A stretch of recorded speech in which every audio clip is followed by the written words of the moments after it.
Price Lord. இன்றைக்கு Ruth என்கிற ஒரு சகோதரி குறித்து நம்ம பார்க்க போகிறோம். ரூத் 1 அதிகாரம் 16வது வசனம் 17வது வசனத்தில் அவங்க கொடுக்குற ஒரு மிகப்பெரிய ஒரு ஸ்டேட்மெண்ட்டை பார்த்து ஆச்சரியப்படுகிறேன். உம்முடைய ஜனம் என்னுடைய ஜனம், உம்முடைய தேவன் என்னுடைய தேவன். நீங்கள் எங்கே போகிறீங்களோ நான் அங்கே வருவேன், நீங்கள் என்ன செய்ய சொல்கிறீங்களோ நான் அதை நான் செய்கிறேன். ஆனால் உண்மை விட்டு நான் என்ன செய்ய மாட்டேன், பின்வாங்க மாட்டேன். உங்களோடு கூட தான் நாங்கள் இருப்பேன். மரணம் மட்டும்தான் உங்களை விட்டு எனக்கு பிரிக்க முடியுமே தவிர வேறு ஒன்றிலும் நான் அதில் காம்ப்ரமைஸ் ஆக மாட்டேன். நான் உங்கள் கூட தான் நான் இருப்பேன்னு சொல்லி தைரியமாக வைராக்கியத்தோடு அந்த சகோதரி தன்னுடைய மாமியாரை பார்த்து சொன்ன அந்த வார்த்தை ரொம்ப அருமையான வார்த்தை. நீங்கள் அதை வாசித்து நீங்கள் தியானித்து பாருங்கள்.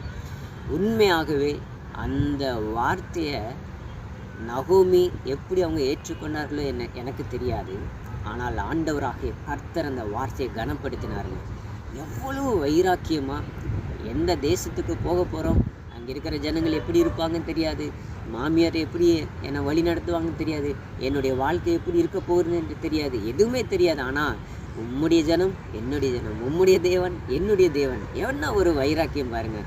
அந்த வைராக்கியத்துக்கு அவளுடைய வாழ்க்கையின் முடிவை நம்ம பார்க்கும் பொழுது அந்த வைராக்கியத்திற்கு ஆண்டவர் செய்த மிகப்பெரியதான ஒரு பெரிய ஒரு வாக்கியம் என்ன தெரியுங்களா? உண்மையாக கர்த்தர் ரூத்தினுடைய வாழ்க்கையை புரட்டி போட்டார். பெரிய அற்புதங்களை தேவன் செய்தார். பெரிய ஒரு அவங்க எதிர்பார்க்காத திருப்பங்களை தந்து சரித்திர புஸ்தகத்தில் அவர்களுடைய பெயரை ஆண்டவர் வைத்து இன்றைக்கு வரைக்கும் நம்ம ரூத்தை பற்றி பேசுகிறோம் அப்படின்னா பெரிய ஒரு மகிமையாக கர்த்தர் செஞ்சாருங்க. ஒரே ஒரு விஷயந்தாங்க, கர்த்தருக்காக அவங்க வைராக்கியமாக கர்த்தரை நம்பி அவங்க வந்தாங்க. எனக்கு பிரியமானவர்களே, நீங்கள் எந்த ஒரு இடத்துலேருந்து நீங்கள் வந்திருப்பீங்களோ எனக்கு தெரியாது.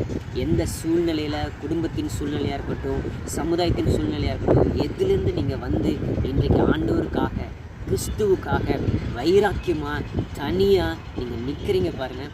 இன்றைக்கி இந்த கல்லறிபுரம் என்கிற இந்த நிகழ்ச்சியின் வழியாக உங்களுக்கு நான் வைராக்கியமாக நான் சொல்கிறேன். இந்த வருஷம் கர்த்தர் உங்களை விடுவிக்கிறாருங்க. இந்த வருஷம் உங்களுடைய வாழ்க்கையில் பெரிய திருப்பங்களை தேவன் செய்ய போகிறார்.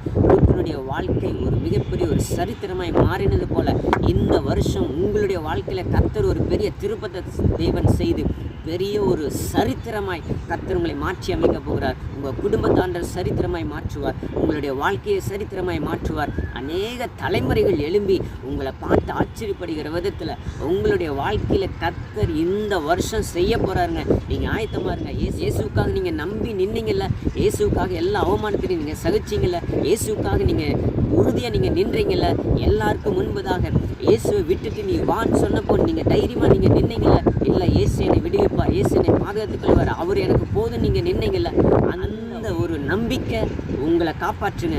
இந்த 2026 முடிவதற்குள்ளாக உங்கள் வாழ்க்கையில் அற்புதம் நடக்கும்.